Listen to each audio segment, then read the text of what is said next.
I designed this workshop with the idea that, you're at the end of the semester, you probably have a project that you're working on that's maybe a high stakes project, maybe a thesis or a dissertation or just a big final research project, and you want to put your best foot forward. And so I designed this for people who are in those final stages and just want to make sure that everything looks polished and spiffed up.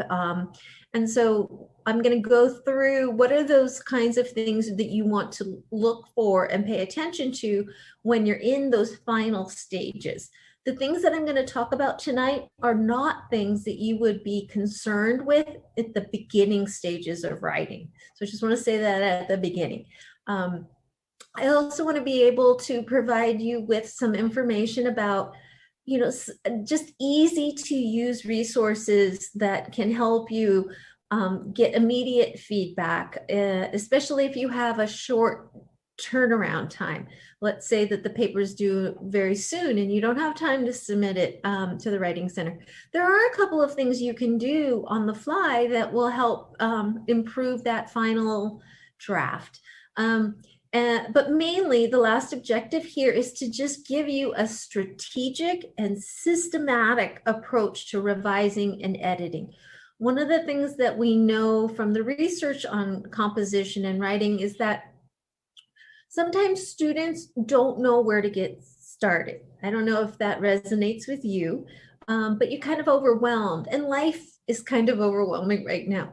But if someone were to give you sort of a map of this is what you do at this stage, that's what I'm trying to do. So I will make the slides available to you shortly, and you can always look at the slides. You can look at the video in the future, and you can always contact me if you have questions. So I'm going to do just a real quick overview of the writing process, just so you know where in the process the things that I'm going to talk about should take place. I'm going to talk about the difference between, revision and proofreading, just to make sure that we're clear on that. I'll go over some very specific strategies. Hopefully we'll have time for some activities where you'll be able to apply what I'm talking about in the strategies to a piece of your own writing, and we can talk about it. And we'll have the wrap up. And then if you have some questions, of course, jump in and interrupt me if I'm going too fast.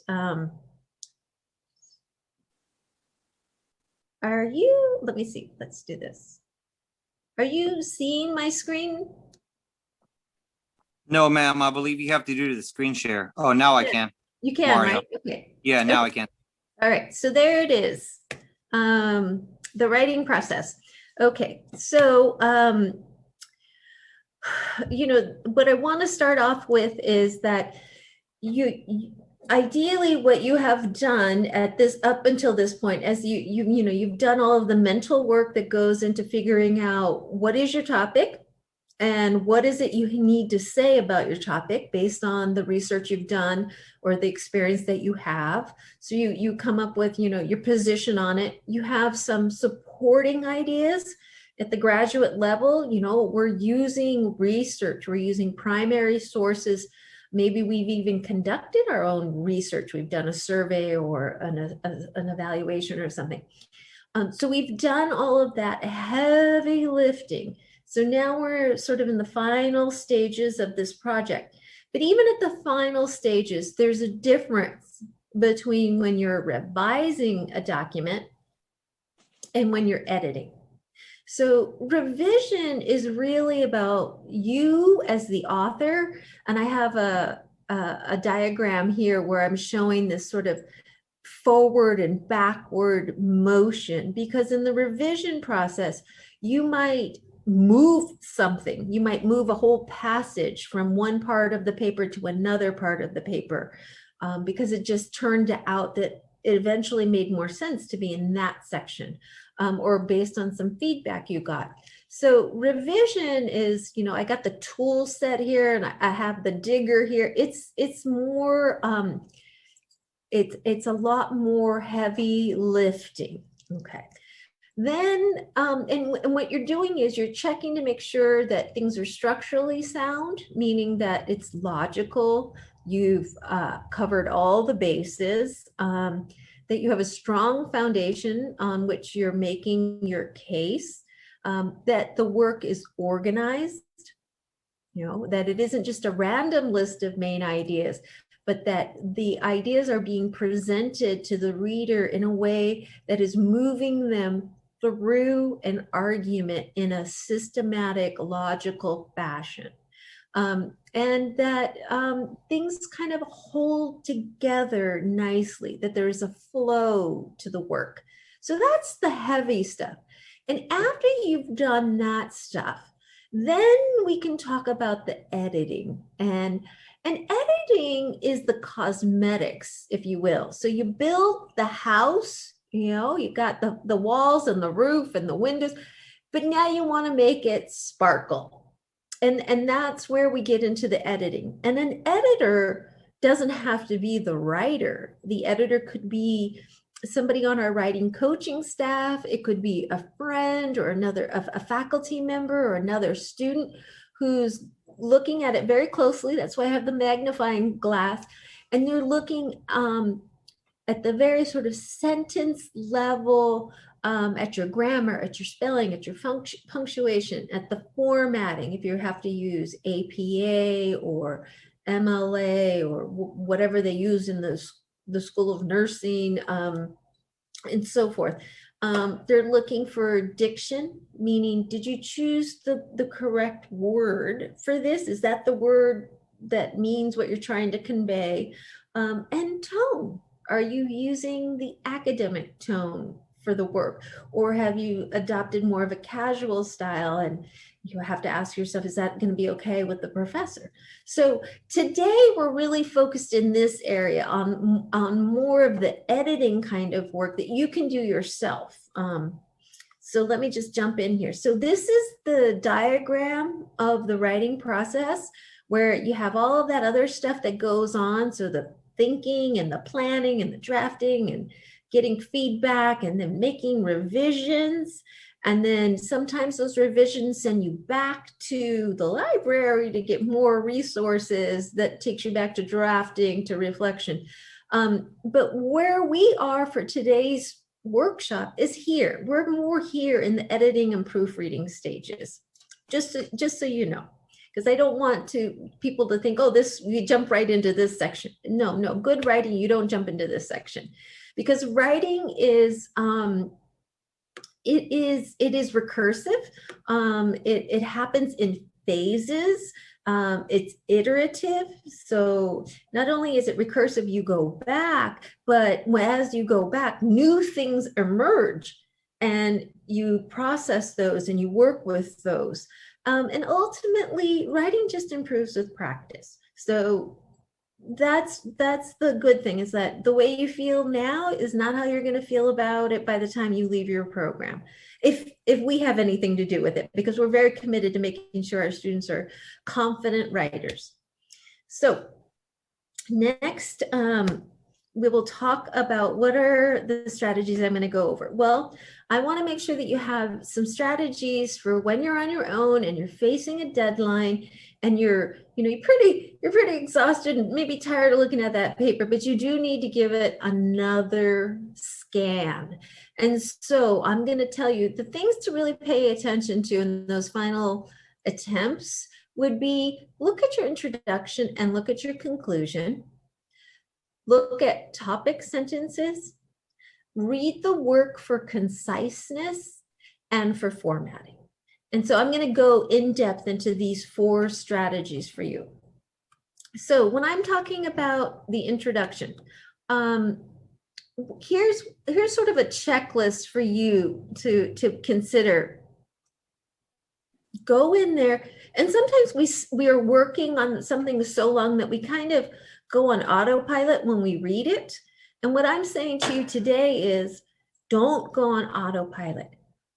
Look at it with fresh eyes and ask yourself, did it announce the topic? And did it say what the thesis is? the argument, the case that you're trying to make, is that in the introduction? Also, make sure that you've included the main ideas that the paper will cover. So this is kind of like the movie preview. Like, what are the major points that this paper is going to cover? You need to put that in the beginning, in the introduction.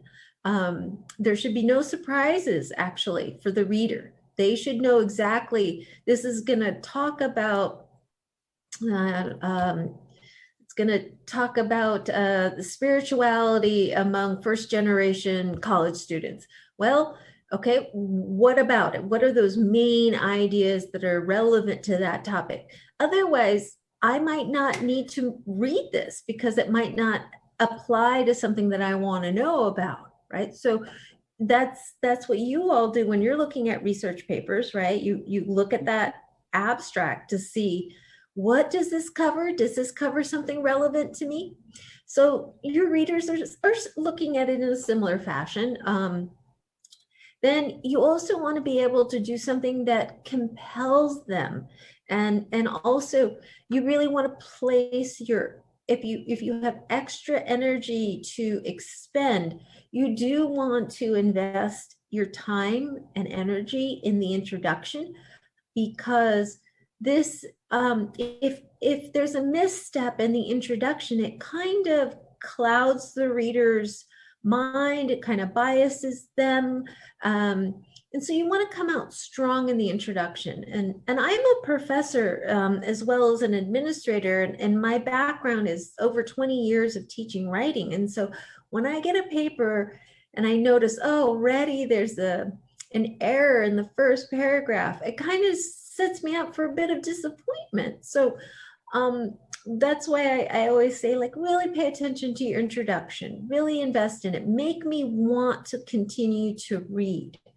And then with the conclusion, a lot of times what I see happening is that people just, they just hit a wall, and they don't put any extra energy into that conclusion, and they'll just wrap it up by saying, in summary, in conclusion.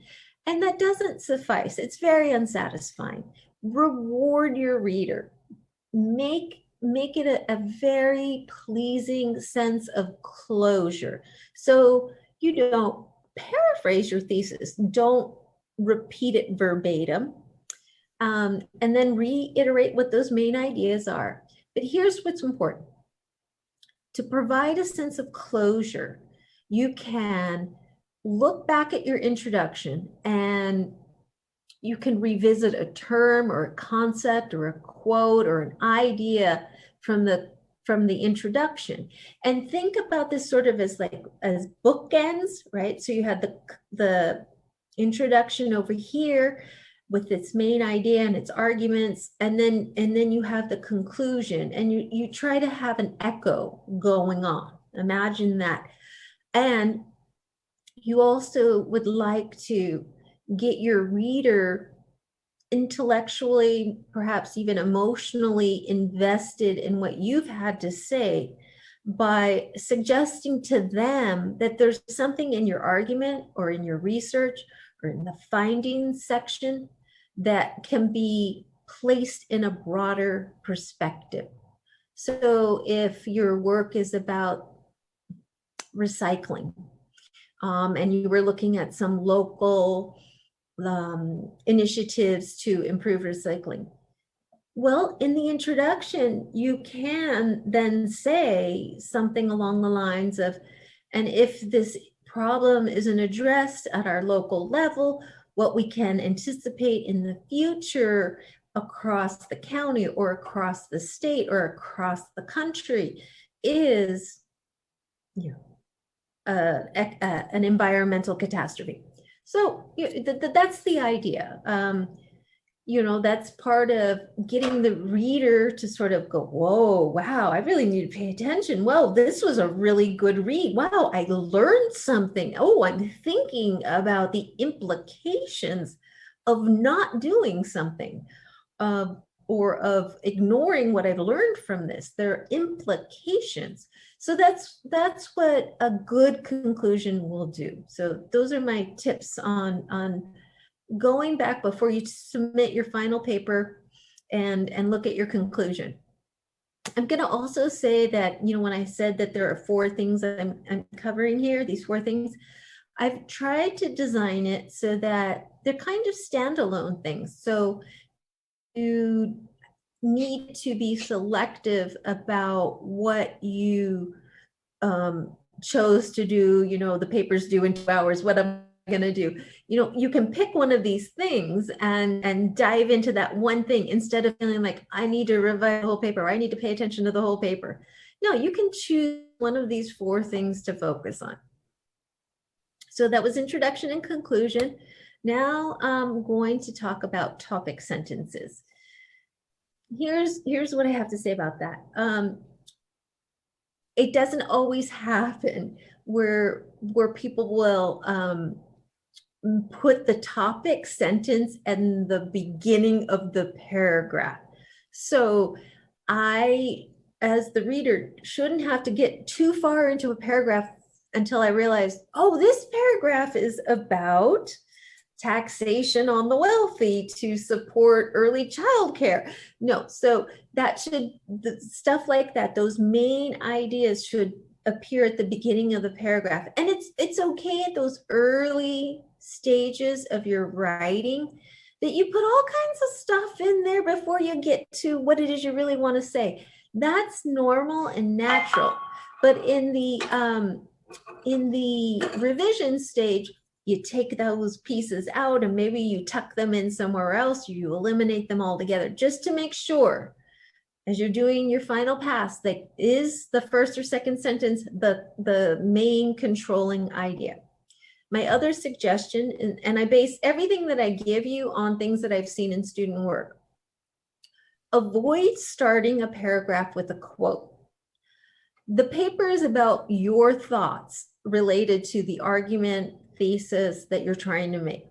So we want to hear from you. Please put context around the quote. So give us that topic sentence and then segue into a quote from someone, and then follow that quote with what is your analysis? How does it relate to supporting or contradicting what it is that you're working on writing about? So that's another tip that I have. And another thing that I often see happening, and it's not a problem in some of the initial stages, it becomes a problem in the final draft, is that the paragraph has more than one controlling idea. And it's a really simple fix. Just break the paragraph into 2 paragraphs, right? So if you have 2 main ideas, don't put them into one paragraph. Give them their own paragraphs. And this is one of those things where it's very easy to overlook if you're not being strategic to look for it. And then my last tip is to make sure that you have transitional words. Those are so helpful. So transitional words, I mean,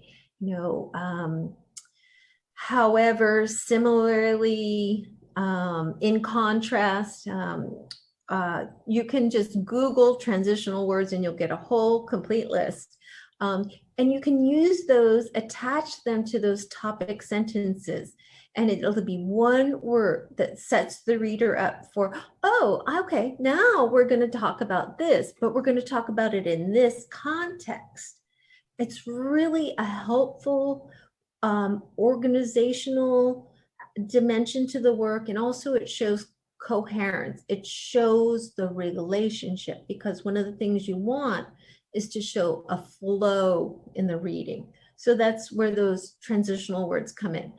And they don't have to appear naturally when you're doing your early drafts. It's in these later stages when you want to make sure that you've got them. Okay, I'm going to move on now. So this is a big topic. I see a lot of very wordy, very verbose writing, and it just seems to be kind of the character of academic writing. But it doesn't have to be that way. And I've identified 8 things that I think of as the culprits, where I'm sure this has happened to you. Read something over and over again and you don't even know what it's saying, and it just has so many words in it. So I'm going to go through, and again, this is one of those things where if you only have a certain amount of time, you can check for these sort of culprits that interfere with conciseness. So the number one is unnecessary phrases. So in academic writing, you need to be direct and you need to be emphatic. In graduate level writing, you are the authority. You are entering the academy as an authority. And so you have to speak with conviction. You have to write with conviction.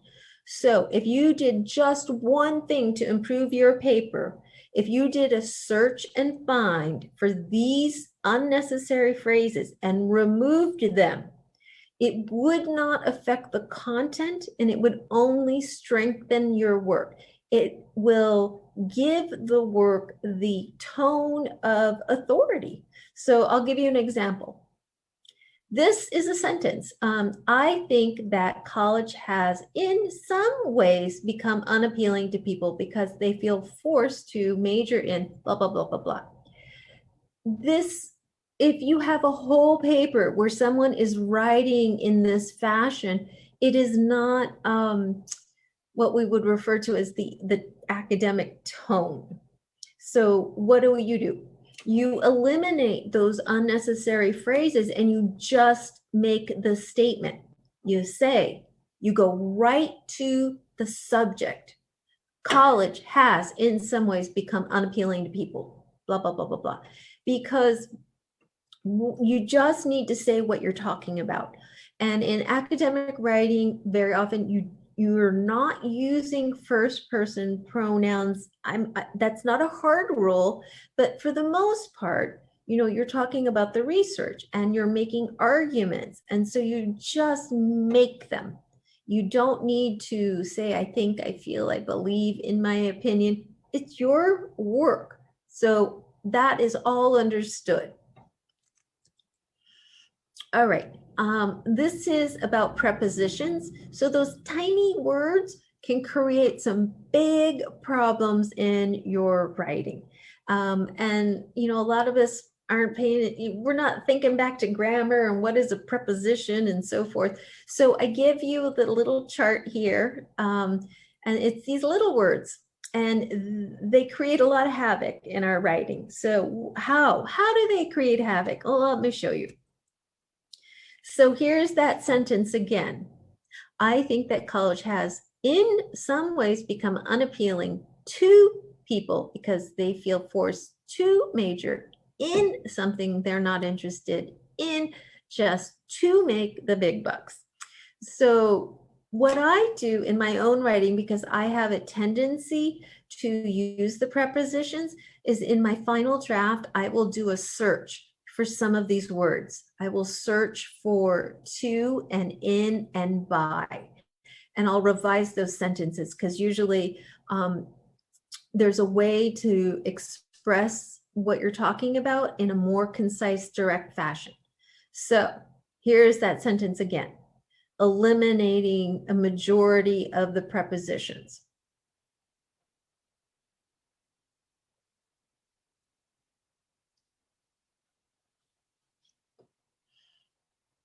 All right, adverbs. So again, this is geared towards academic writing, not you're writing emails to friends and family or your Facebook post or your Instagram post.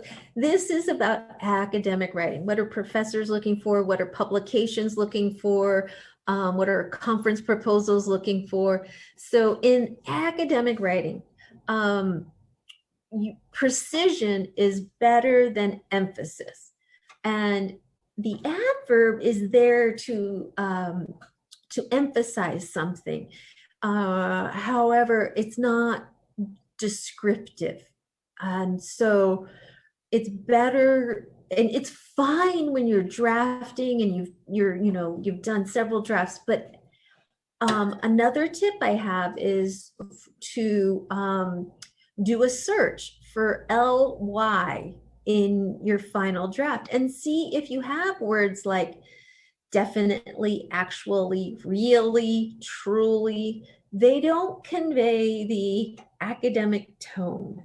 And if you were to just eliminate those things, you will you will force yourself to use more precision in word choice. Because what are we saying when we put in really? It's not descriptive enough. It doesn't give us context. It doesn't tell us very much. So if you took that out of your sentence and you had to replace it with something else, I mean, that's basically all of the things that I'm covering are the things to look for that will force you to strengthen at the sentence level your work so that it has the academic tone, or follows the academic conventions. I don't expect you to follow any of this in your personal correspondence or personal writing or in your journal or wherever. Only if you're submitting a paper to your professor that's like a research paper or a conference proposal or a dissertation. So let me tell you what I'm talking about. Here's a real sentence. Climate change is actually humanity's greatest challenge. And technically, there's nothing wrong with this sentence. On a technical level, I can't say there's anything wrong. I can say the sentence could be better.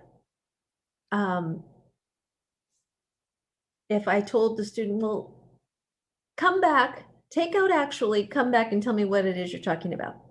Well, now we have this thesis. Climate change is humanity's most urgent challenge. Okay, so that has more precision and greater urgency to it, right? That we're saying of all of the challenges, climate change is the biggest one, right? Okay. All right. So now I get it.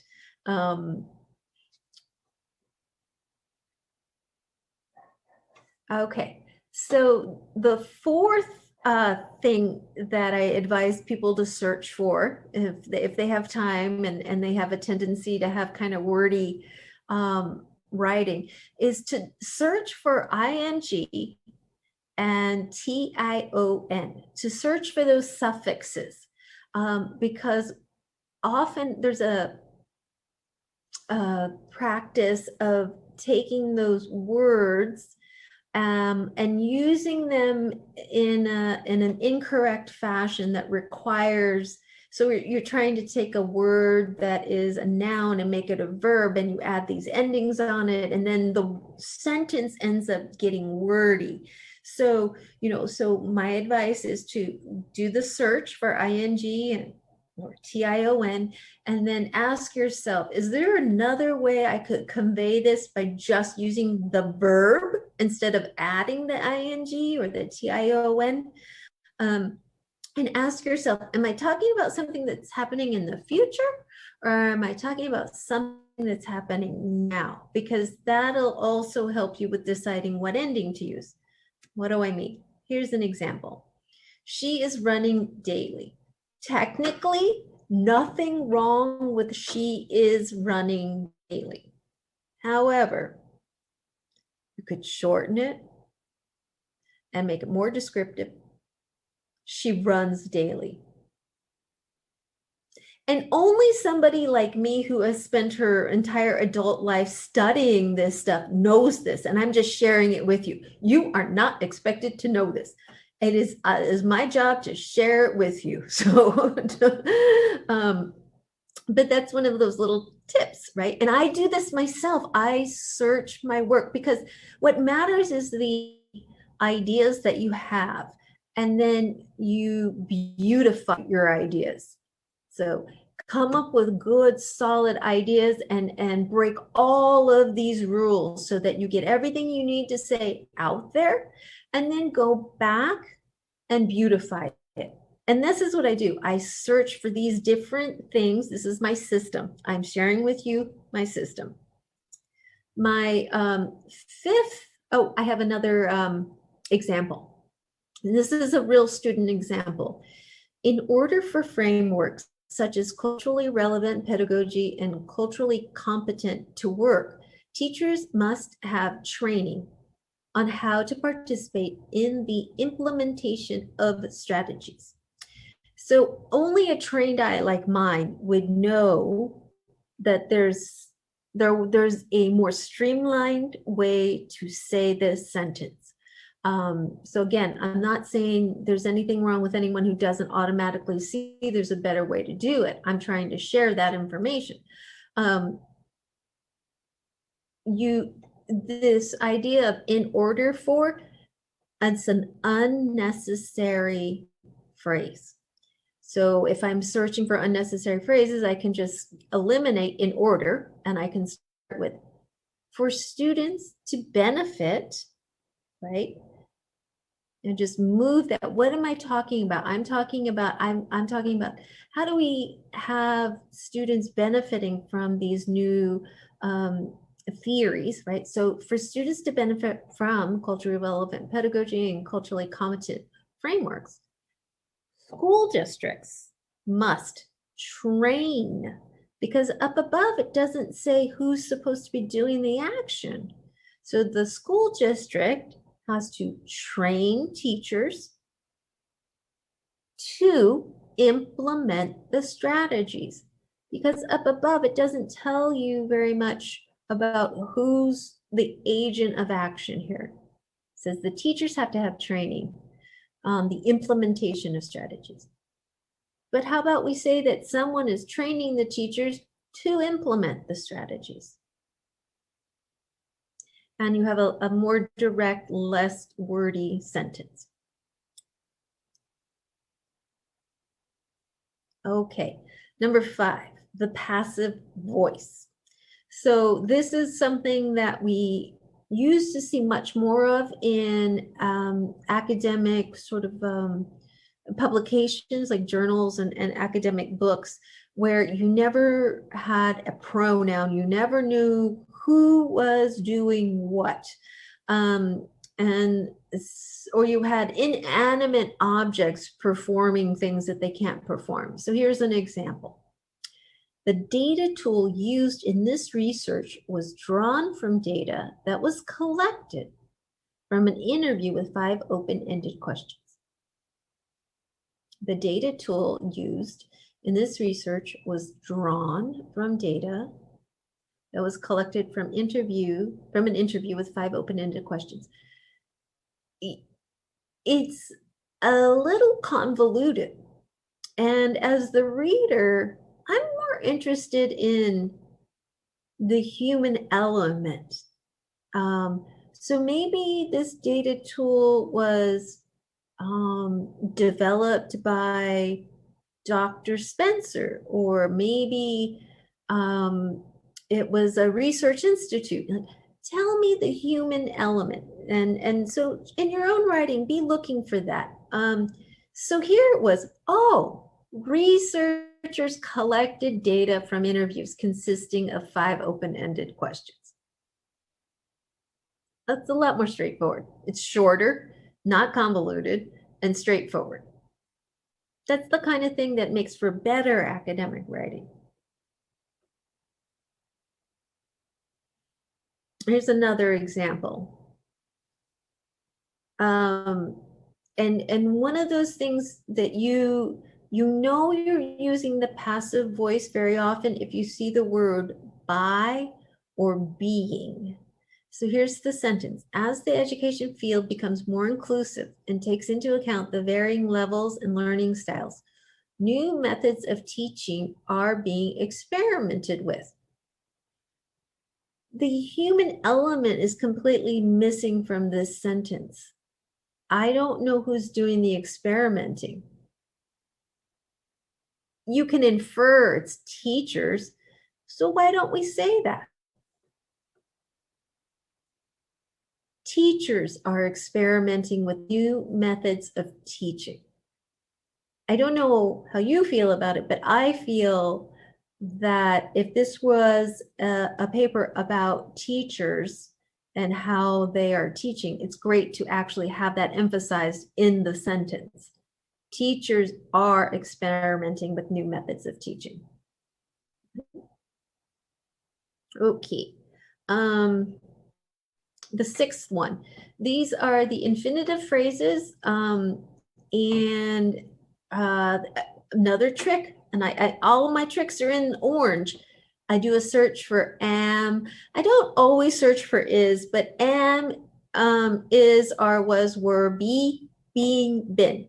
Be, being, been, I always search for those because I know when I come across those, there's going to be a more direct, straightforward, descriptive way I can say that sentence. And it was fine when I was just putting my ideas down on paper to put that in there. But now I am trying to beautify my house. So I'm going to find a better way of expressing that idea.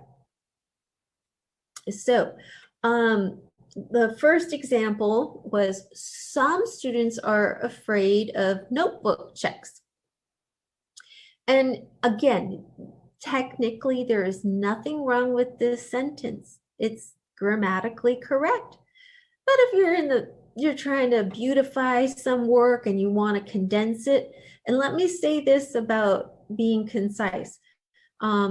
There are occasions where you have word limits. Maybe you're applying for a grant or you're submitting for a proposal. Maybe your professor has word limits. I have word limits because I am trying to train students to be precise in their words. So I'm very strict about word limits because I want them to be very conscientious about the words they're choosing and the phrasing that they're choosing. So how could you rephrase this without using the infinitive phrase are and the preposition of? So if you had to sit and ruminate with that and you had to come up with something, there's a verb out there. What's that verb you could use that takes the place of those three words? Fear. Some students fear notebook checks. Again, nothing wrong with that other sentence, but if you were really in the business of, and I have had to submit a proposal where, you only have 200 words and I am close to the deadline and I'm trying to get rid of 3 words, it has happened. This is my technique for finding those phrases that I can eliminate and make something shorter. Okay, the to be verbs, this is a continuation of that. Here's again a sentence that's perfectly fine, but could be improved. So as classrooms are getting more ethnically, culturally diverse, there is a growing need to respect, appreciate, and integrate students' culture and funds of knowledge in the classroom environment to maximize their learning. Again, perfectly fine sentence, but you could take it to the next level and say, as ethnic and cultural diversity increase in classrooms. So instead of saying are getting, we're just using the verb increase. The need to respect, appreciate, and integrate students' home culture and funds of knowledge also increases. And we are using what's called parallelism. So it's a more elegant sentence. So you use it twice in the same sentence, and you're showing this parallel relationship. And it's a very writerly, literary kind of device to use in your work. But what I like about it is that using the word increase is better than are getting, there is. This is another similar example of eliminating the to be verbs. So while observing the classroom, I noticed during notebook checks, the students' body language was stiff and they had been refraining from making eye contact with their teacher when asked to see their notebook, even when they were able to enter their writing responses.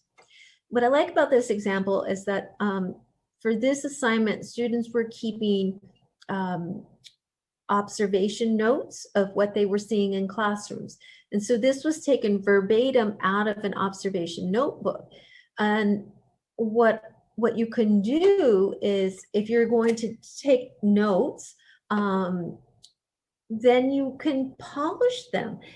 She captured what needed to be captured, but then in the final stages, you can be more descriptive, you can be more writerly.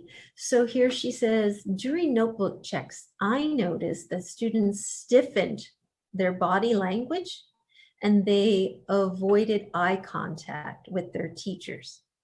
So if you look above, she had the been, right? They had been refraining from a lot of prepositions, been, we could eliminate that and just and use one word, avoided. And she broke it into two sentences because that other sentence is really long and a bit convoluted. And it has more emphasis because then she says, I observed this behavior even among students with completed writing responses.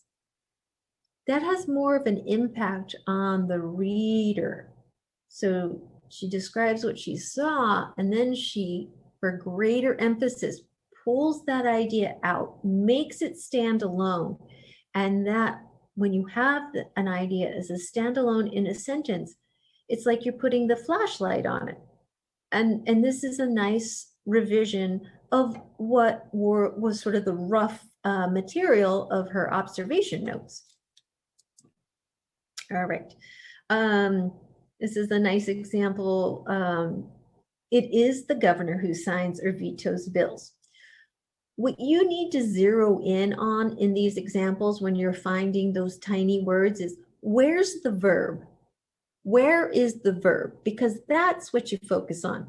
So in this example, it's signs. So all you need to say is, the governor signs or vetoes bills.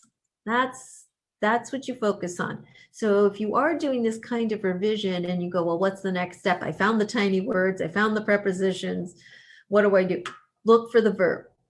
And if it's not there, what is the action? What is the verb that would describe what you're trying to convey? And that's the solution. All right. Vague pronouns. As a professor, this is the one that drives me the craziest, because those pronouns, if you were just liberally sprinkling it, this, that, these, and I can't trace it back, it's fine because you know what you're talking about.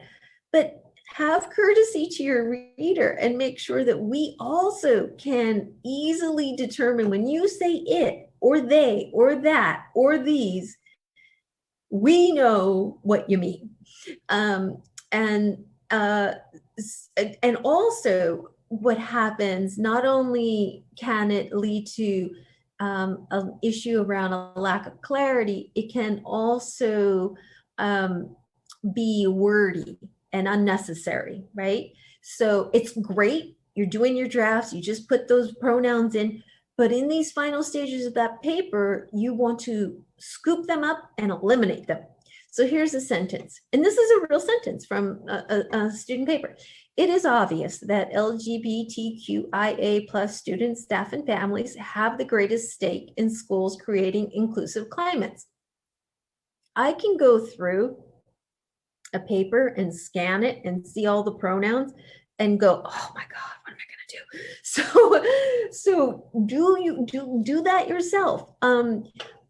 Sometimes it interferes with sentence variety, where you have every sentence in a paragraph starting with this.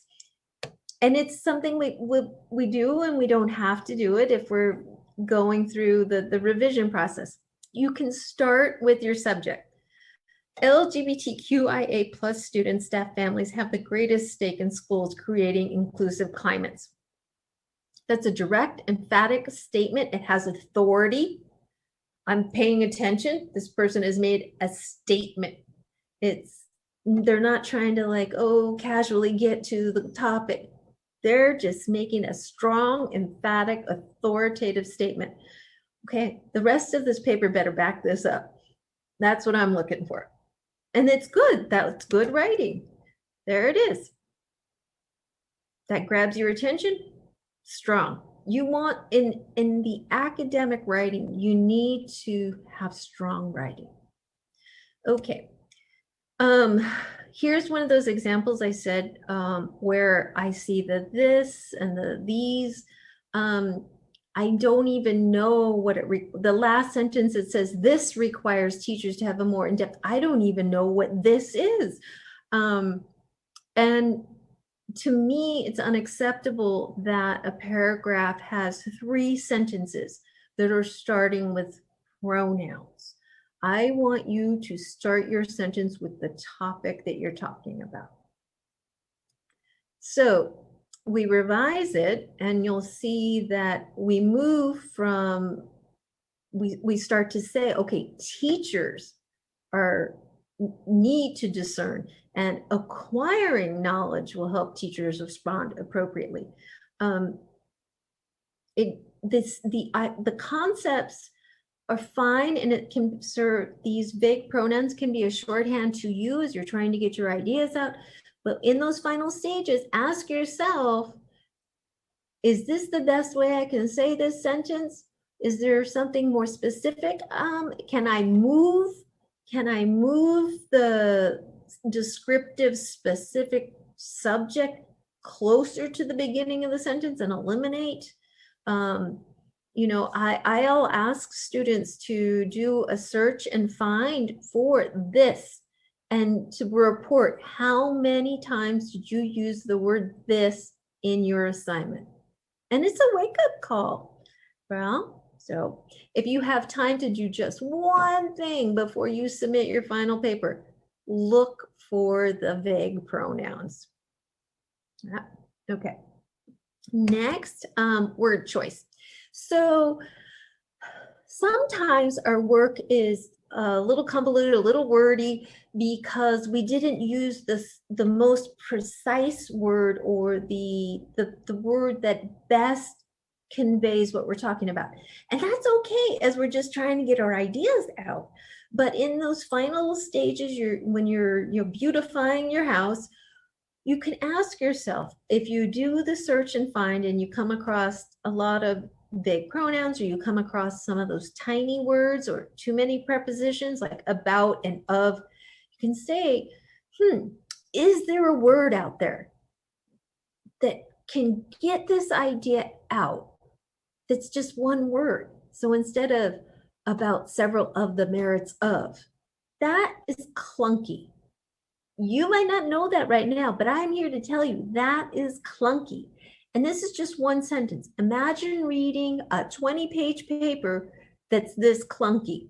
So the tip I have, you do the search and find, you come across a sentence and you go, what am I trying to say? What am I trying to say? What is the word I'm trying to say? Use the dictionary, use a synonym finder online, and you'll go, oh, he was praising, he was touting, he was acclaiming, he would, oh, that's what was happening. Oh, the governor, she was, giving credit to, so you want to find if you can, if you're in that situation when you come across something like this, prepositions, tiny words, you can ask yourself, what am I trying to say? And then you have this stronger, more eloquent writing.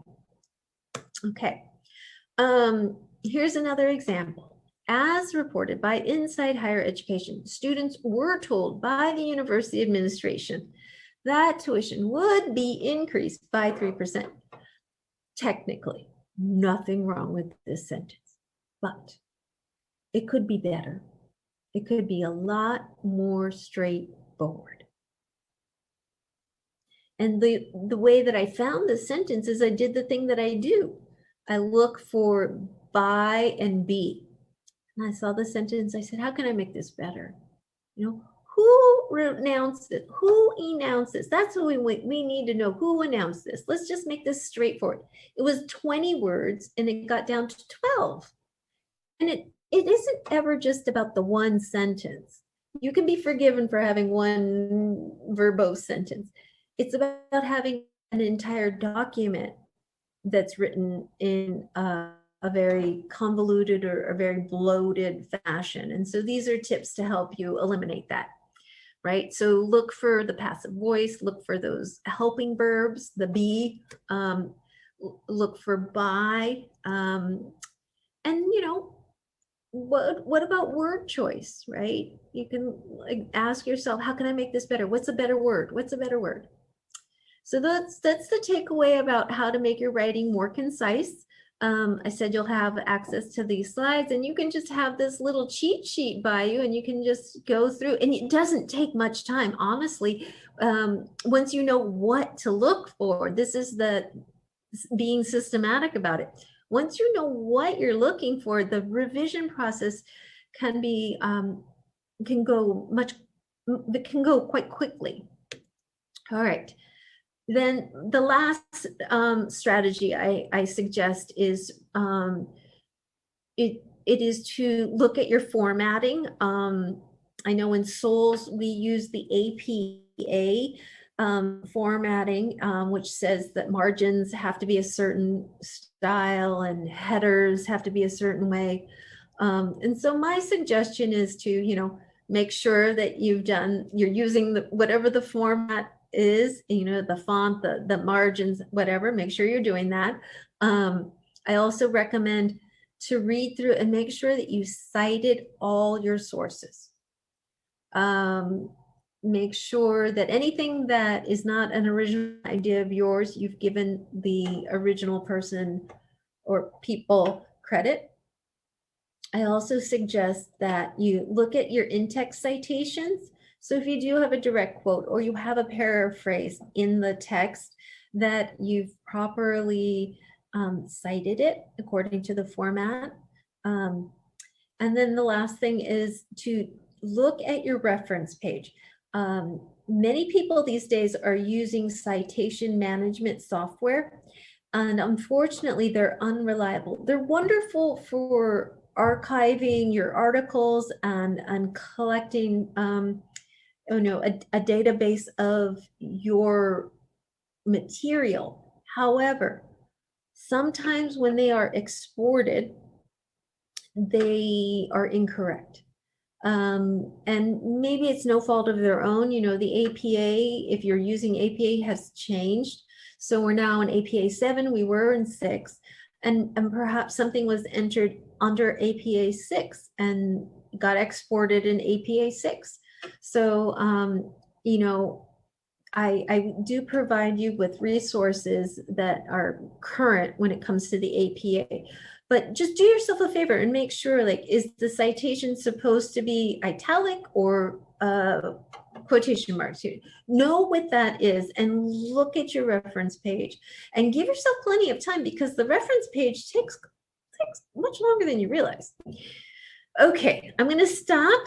I'm going to say that I'd like to hear from you all, so we can do a couple of things. We can I can go back and over something if you have a question. I can give you time to look at a piece of your own writing, and I can workshop it with you if you want to find a sentence and try my technique for search and find, and I can go over the sentence with you.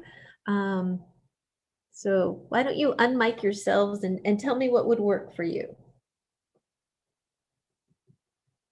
Do you have questions about what I went through, or do you have some examples of your own that I can help you revise? I have questions. Okay, Maria. I wrote my questions. On a master thesis, how do you feel about using topic titles? Do you mean headers, like headings? Yes, yes. Oh, it's very good. It's very good. And if you look, are you using the APA format? No, no. Franciscan School of Theology, we use Tuverian, which is similar to Chicago. Okay. I can't speak on Chicago, but I will say as a reader, I appreciate headings Headings, and okay. headings. And in the APA, we use headings, and there are some formatting rules for headings. You know, is it capital? Is it sentence case? Is it indented? Is it flush?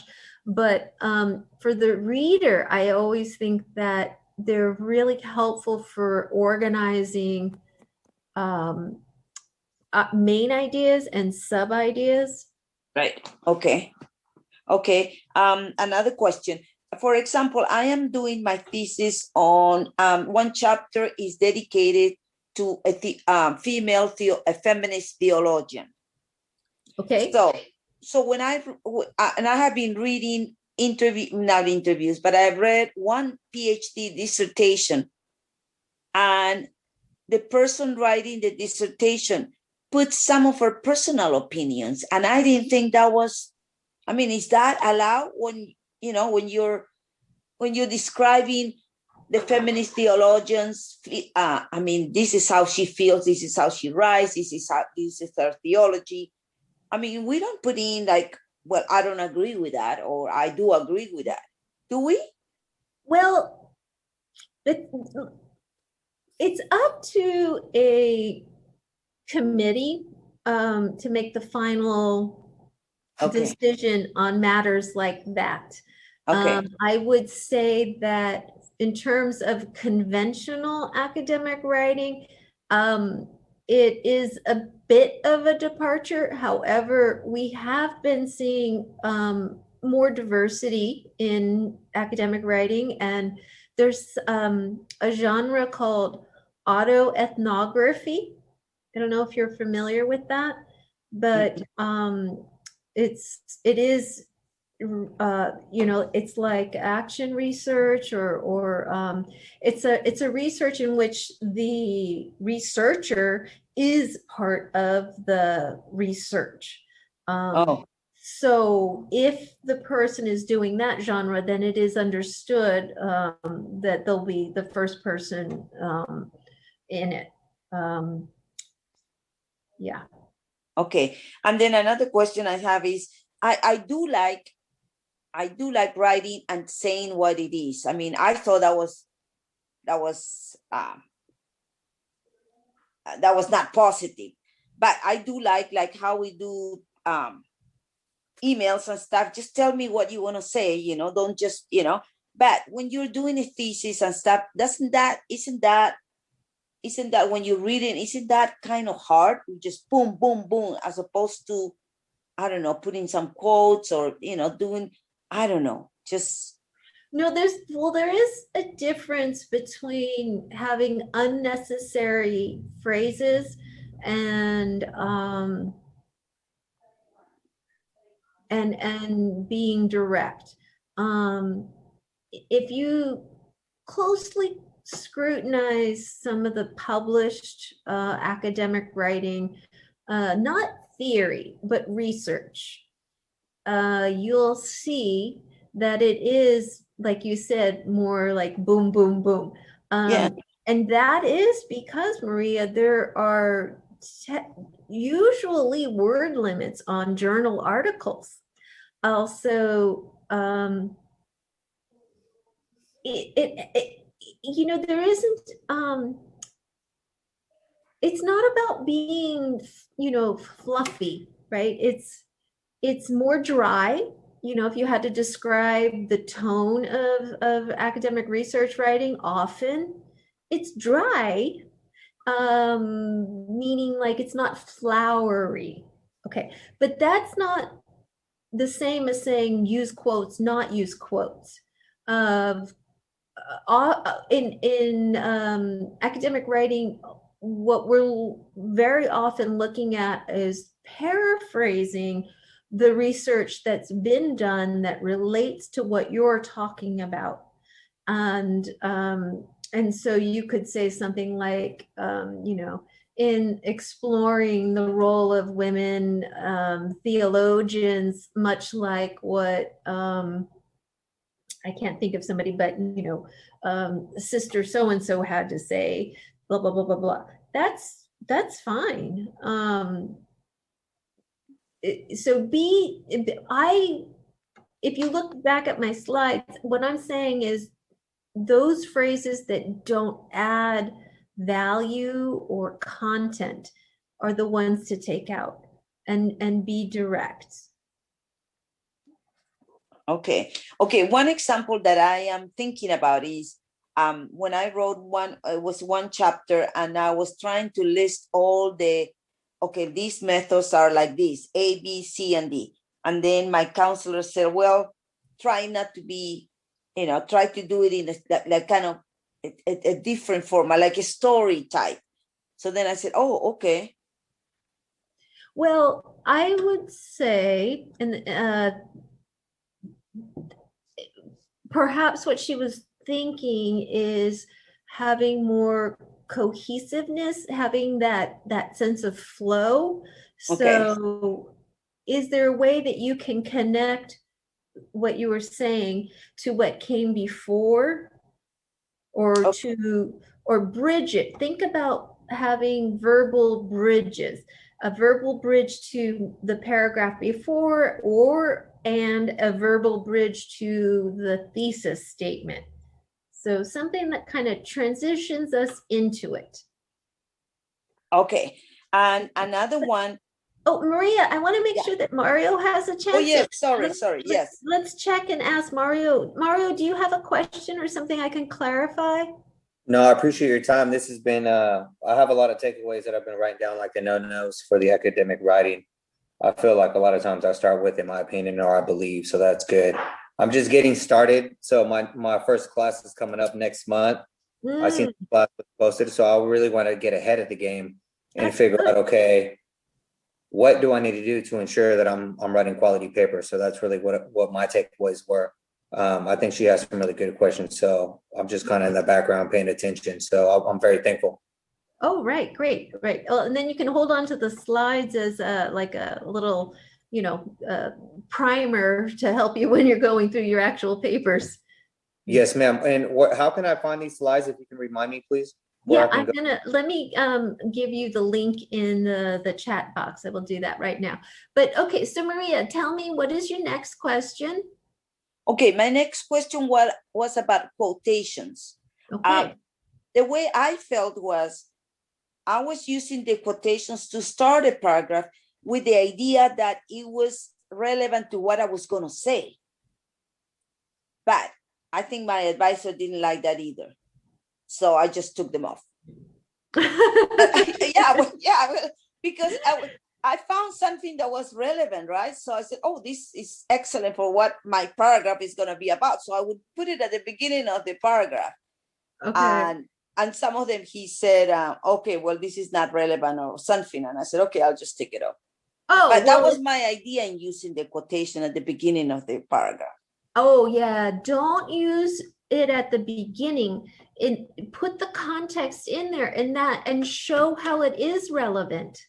Okay. And I can understand, because that's happened to me, where I've found something that I thought was a really compelling quote.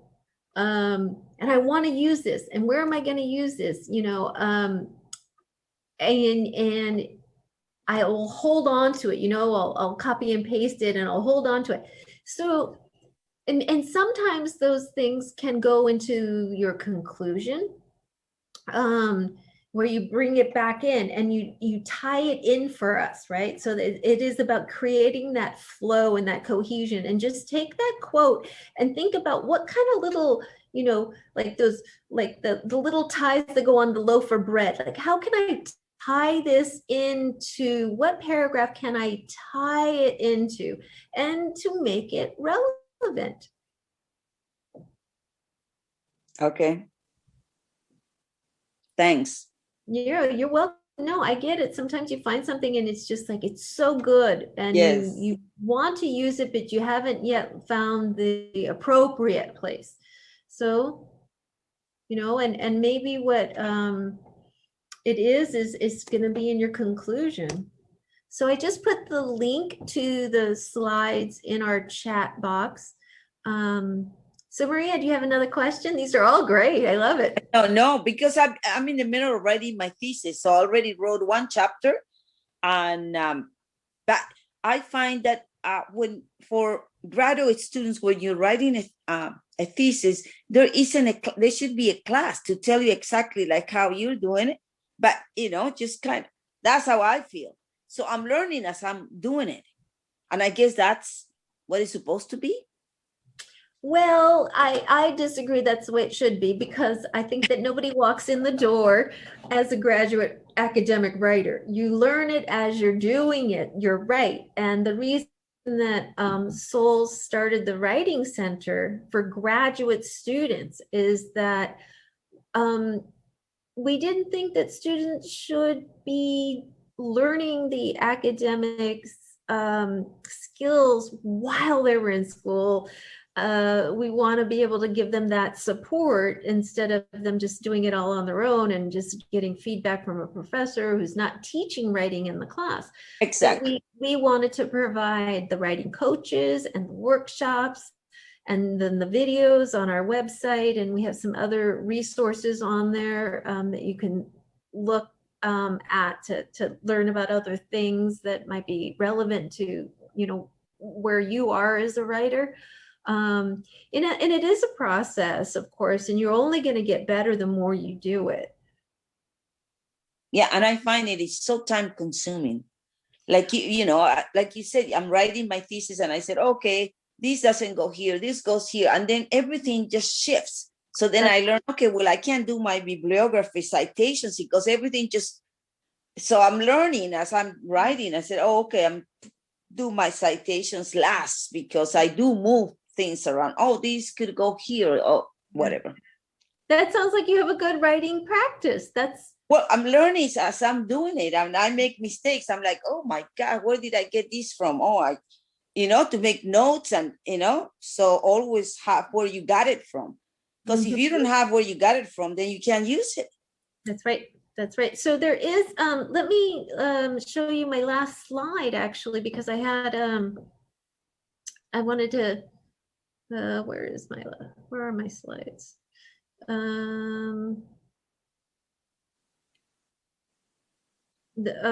Just to remind you of some of those resources that are available to you. Yeah, I didn't know about this, but that's, yeah. I don't know what's going on here. My computer sort of acting up. See if I can get the last page. So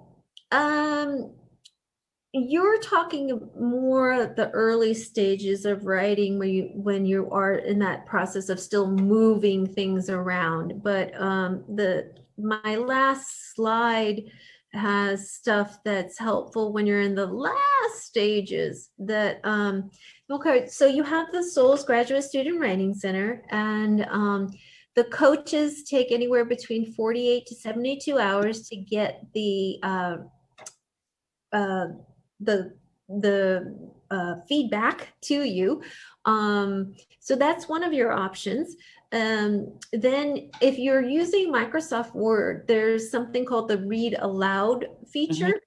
Mm-hmm. So I don't know if you use that, but if you've been looking at your paper for a very long time, you are not necessarily reading what's on the page, but what's in your mind.